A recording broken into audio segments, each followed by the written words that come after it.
Hey y'all. Okay, so I'm going to try to show you some hacks for our Outlook emails.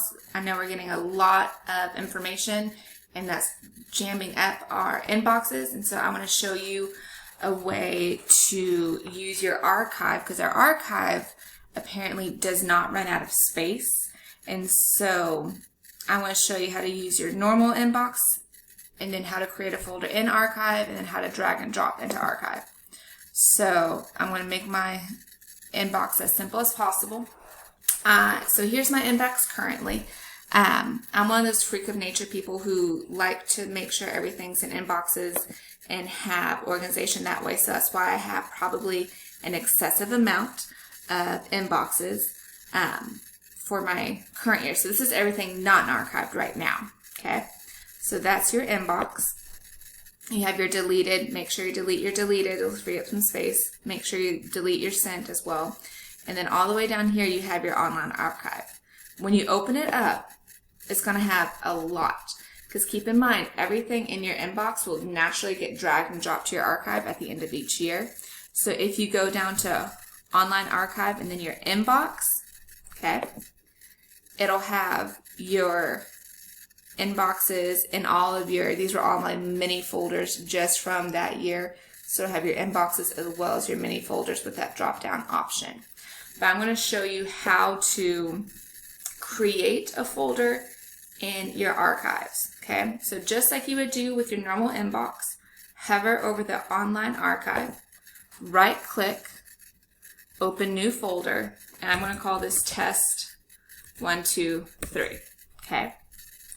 When you open it under, or when you create under the online archive, the bolded one, it's going to alphabetize it with all your other folders. So my test 1, 2, 3 is right here.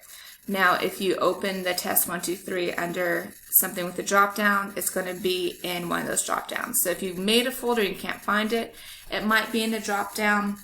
No big deal. So there's our test 1, 2, 3. In my current inbox, I emailed myself a test 1, 2, 3. All you would do is drag and drop into test 1, 2, 3. And then when you go to your archives, it'll be right there. Your online archives act just like a normal inbox, with the exception of it not getting filled. If you have folders that are already filled, you can also just drag and drop into your archive. So I've made a folder down here. Sorry, not PTA. In my current inbox called test 1, 2, 3. So that's a folder. I'm going to drag and I'm going to drop it directly into my online archives. So then once it's dragged and dropped in there, you'll see there's a second folder, test 1, 2, 3, test 1, 2, 3.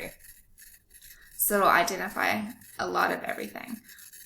Once, I'm going to go ahead and delete that. Once you've already established that, I'm going to email myself another, we'll call this one test ABC. Another email. Once you've already established those inboxes, it's pretty simple from there on out. So I'll get that, oh Lord, so I'll get that inbox, I'll get that new email here soon. There it is. That's where I email somebody else, 1, 2, 3.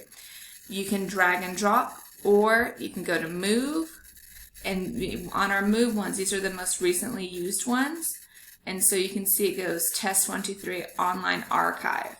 I have some other online archives, like I have a fun folder. That's where I put all y'all's silly pictures and emails that I enjoy reading and put that in there. So I just move that right there, and then that's how you would use your online archive. I'm going to go ahead and delete it just because I like things to be cleaned.